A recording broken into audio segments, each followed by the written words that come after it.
వచ్చే సంవత్సరం పాదయాత్ర చేస్తా మీడియా ప్రతినిధులతో మాజీ మంత్రి కేటీఆర్.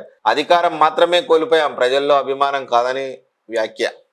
ఇక అన్ని యాత్రలు అయిపోయినాయి. అటు అమెరికా యాత్ర అయిపోయింది, స్విట్జర్లాండ్ యాత్ర అయిపోయింది, ఆల్ కంట్రీస్ యాత్ర అయిపోయింది. తెలంగాణలో ఒక పాదయాత్ర మిగిలింది డ్రామారావుది.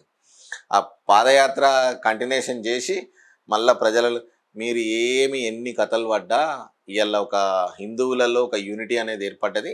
వాళ్ళు ఎక్కడ గుద్దాలను ఎక్కడ ఏం చేయాలను చెప్పారు కదా. సిగ్గు శరం ఉన్న వాళ్ళు అయితే మళ్ళీ ఓట్లు అడగరు. తెలంగాణలో ఎంపీ సీట్లు ఎన్ని వచ్చినాయి తెలుసా? వాళ్ళు తిరిగిరా? కనీసం బీజేపీ వాళ్ళు ఒక క్షేత్రస్థాయిలన్నా తిరగలే. వాళ్ళు తిరిగిరా? ఉన్నది చైతన్యం అనేది వచ్చింది, బీజేపీకి చైతన్యం అనేది వచ్చింది. ఖచ్చితంగా ఇక్కడ వడాలను ఓట్లు అక్కడ వేసేస్తారు.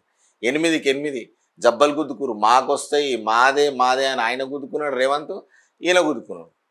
ఏమైంది? వచ్చేసినాయి. సో అందుకే ఈ పాదయాత్రలు, ఈ ఒంటికాలి యాత్రలు, ఈ ధర్నాలు ఇవన్నీ ఏం చేసినా మిమ్మల్ని ప్రజలలో విశ్వాసం కోల్పోయినరు. ఆ విశ్వాసం మళ్ళీ రావాలంటే కూడా మీకు వచ్చే అవకాశం కూడా లేదు.